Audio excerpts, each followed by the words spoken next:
हरे कृष्णा। ऋषि पंचमी की आप सभी को बहुत बहुत शुभकामनाएं।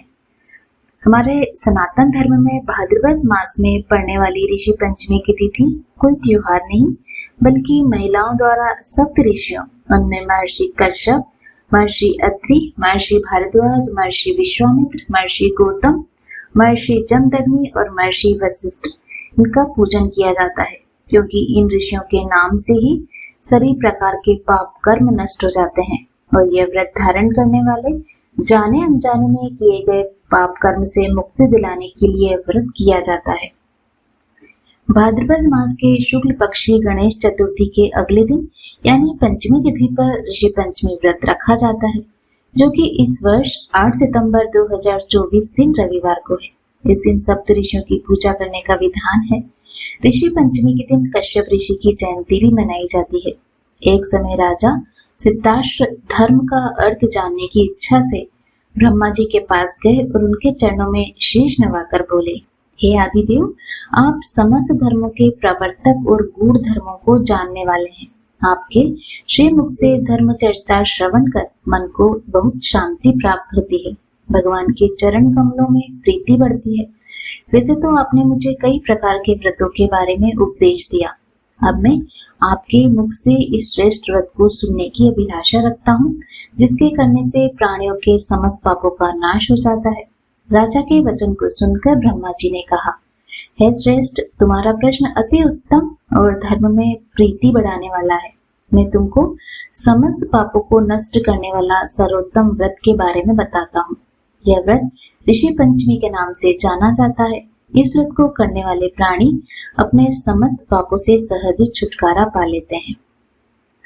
तो अब आप सुनिए ऋषि पंचमी की 2 कहानियां।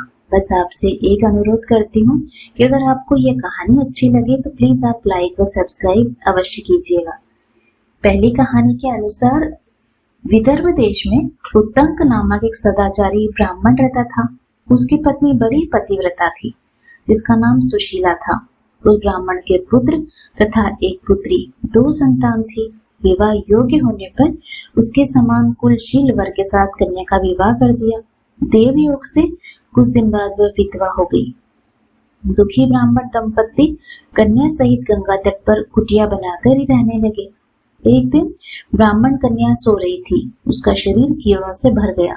कन्या ने सारी बात अपनी माँ से कही। माँ ने पति से सब कहते हुए पूछा, हे प्राणनाथ, मेरी साध्वी कन्या की गति होने का क्या कारण है? उत्तंक ने समाधि द्वारा इस घटना का पता लगाकर बताया कि पूर्व जन्म में यह कन्या ब्राह्मणी थी। इसने रजस्वला होते हुए भी बर्तन छुए। इस जन्म में भी इसने लोगों की देखा देखी ऋषि पंचमी का व्रत नहीं किया, इसलिए इसके शरीर में कीड़े पड़ गए। धर्मशास्त्रों की मान्यता है कि रजस्वला स्त्री के 4 दिन अपवित्र माने गए हैं। यदि शुद्ध मन से अब ऋषि पंचमी का व्रत करे तो इसके सारे दुख दूर हो जाएंगे। अगले जन्म में अटल सौभाग्य प्राप्त करेगी। पिता की आज्ञा से पुत्री ने विधि पूर्वक ऋषि पंचमी का व्रत पूजन किया। व्रत के प्रभाव से वह सारे दुखों से मुक्त हो गई और अगले जन्म में उसे अटल सौभाग्य सहित अक्षय सुख प्राप्त हुआ। अब आप सुनेंगे ऋषि पंचमी की दूसरी पौराणिक कहानी। सतयुग में विदर्भ नगरी में एक शेंजित नामक राजा हुए थे। वह ऋषियों के समान थे। उन्हीं के राज्य में एक कृषक सुमित्र था। उसकी पत्नी जयश्री अत्यंत पतिव्रता थी। एक समय वर्षा ऋतु में जब उसकी पत्नी खेती के कामों में लगी हुई थी, वह रजस्वला हो गई। उसको रजस्वला होने का पता लग भी गया था, फिर भी वह घर के कामों में लगी रही। कुछ समय बाद वह दोनों स्त्री पुरुष अपनी अपनी आयु भोगकर मृत्यु को प्राप्त हुए। जयश्री तो कुटिया बनी और सुमित्र को रजस्वला स्त्री के संपर्क में आने के कारण बेल की योनि प्राप्त हुई।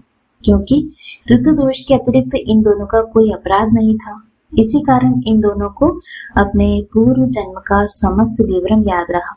वे दोनों कुतिया और बेल के रूप में उसी नगर में अपने बेटे सुचित्र के यहाँ रहने लगे। धर्मात्मा सुचित्र अपने अतिथियों का पूर्ण सत्कार करता था।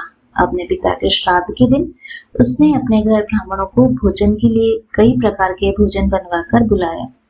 जब उसकी स्त्री किसी काम के लिए रसोई से बाहर गई हुई थी तो एक सर्प ने रसोई की खीर के बर्तन में विष वमन कर दिया।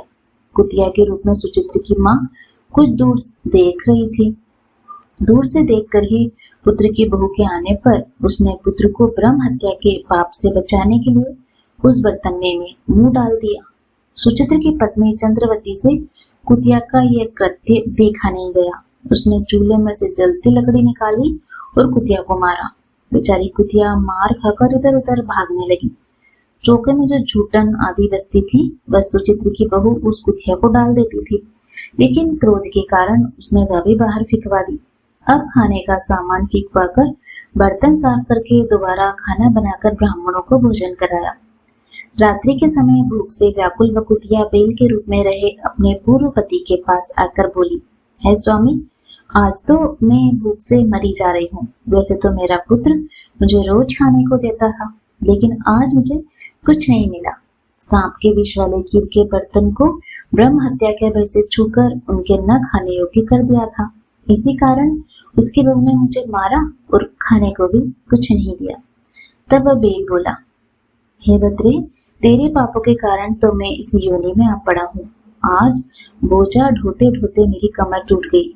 आज मैं भी खेती में दिन भर हल में जुटा रहा। मेरे पुत्र ने मुझे भी भोजन नहीं दिया, मुझे मारा भी बहुत।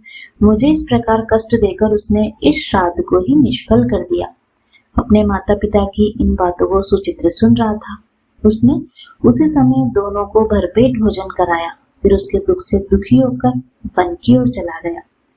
वन में जाकर ऋषियों से पूछा कि मेरे माता पिता किन कर्मों के कारण इन नीच योनियों को प्राप्त हुए और किस प्रकार से इनको छुटकारा मिल सकता है। तब सर्वोत्तमा ऋषि बोले, तुम इनकी मुक्ति के लिए पत्नी सहित ऋषि पंचमी का व्रत धारण करो तथा उसका फल अपने माता पिता को दो। भाद्रपद महीने की शुक्ल पंचमी को मुख शुद्ध करके मध्याह्न में नदी के पवित्र जल में स्नान करना और नए रेशमी कपड़े धारण कर अरुंधति सहित सप्त ऋषियों का पूजन करना। इतना सुनकर सुचित्र अपने घर लौट आया और अपनी पत्नी सहित विधि विधान से पूजन व्रत किया। उसके पुण्य से माता पिता दोनों पशु योनि से छूट गए। उम्मीद करती हूँ आपको यह कहानी पसंद आई होगी। इसी तरह की हिंदू धर्म से जुड़ी हुई कहानियां सुनने के लिए अगर आप चैनल से नए जुड़े हैं तो प्लीज इसे सब्सक्राइब अवश्य कीजिएगा। मिलते हैं आपसे अगले वीडियो में। तब तक आप सभी खुश रहें, स्वस्थ रहें। धन्यवाद।